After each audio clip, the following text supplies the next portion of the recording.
আসসালামু আলাইকুম প্রিয় ভাই বোনেরা, সবাই কেমন আছেন? আশা করি ভালো আছেন। আলহামদুলিল্লাহ, আমিও ভালো আছি। চলে আসলাম আজকে দুপুরের শাক ভাত নিয়ে। এখানে অল্প করে একটু পাট শাক রান্না করতেছি তালহার আব্বুর জন্য। আর এখানে দেখুন পুঁই শাকের ডাঁটাগুলো আমি আলাদা নিলাম। আর এখানে পাতা, এগুলো আমি মাছ দিয়ে তরকারি রান্না করব। এখানে আমি মাছ ভেজাইছি, এক পিস দিয়ে তরকারি রান্না করব, আর এক পিস তালহার জন্য ভাজি করব। আজকে শুধু শাক ভাতেই চলবে। এদিক দিয়ে ভাত বসায় দিলাম। পুঁই শাকের তরকারির জন্য মশলা দিয়ে দিলাম। মশলাটা কষায় আমি মাছ দিয়ে দিব। মাছ মশলা একসাথে ভালো করে কষায় তারপর আমি শাক দিয়ে দিব।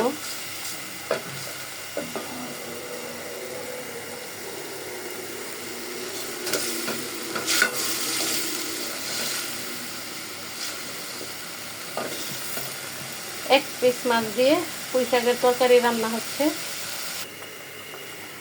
মাছ আর মশলা কষানি হয়ে গেছে। আমি সবার আগে ডাঁটাগুলা দিয়ে দিব, কারণ ডাঁটাগুলা সিদ্ধ হইতে দেরি লাগে। ডাঁটাগুলা একটু সিদ্ধ হইলে আমি পরে পাতা দিব।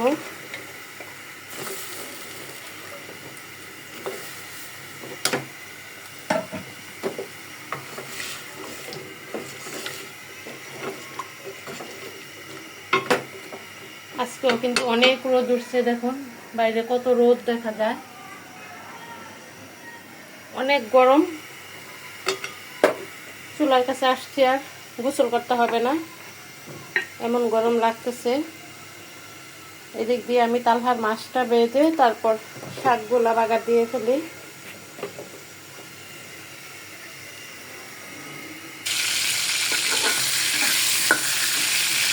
মাছটা দিয়ে দিলাম আগে, কারণ তালহা তো শাক সবজি এসব কিছুই খাবে না। আজকে আমি সবই শাক রান্না করছি, একটু পুঁই শাক, একটু পাট শাক আর পুঁই শাক দিয়ে তরকারি।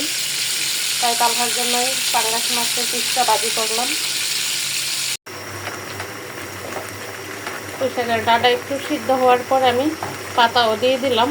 এখন কিন্তু তরকারি প্রায় কমপ্লিট হয়েই গেছে, আর একটু সিদ্ধ হলে আমি নামিয়ে ফেলবো, কারণ পাতা পোতা তরকারি বেশি সিদ্ধ হলে পাতার রঙটা ডিসকালার হয়ে যায়।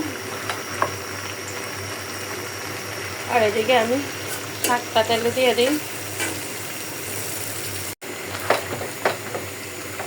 পুঁই শাকের তরকারি হয়ে গেছে, এখন আমি নামিয়ে ফেলবো। এখানে আমি অল্প করে একটু পুঁই শাক বাগার দিয়ে দিলাম, আর এখন দিব পাট শাকটা। পাট শাকও হয়ে গেছে, আমার রান্না কমপ্লিট। আজ দুপুরে শুধুই শাক ভাত।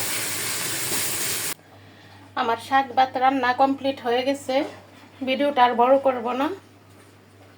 সবাই ভালো থাকবেন। আসসালামু আলাইকুম।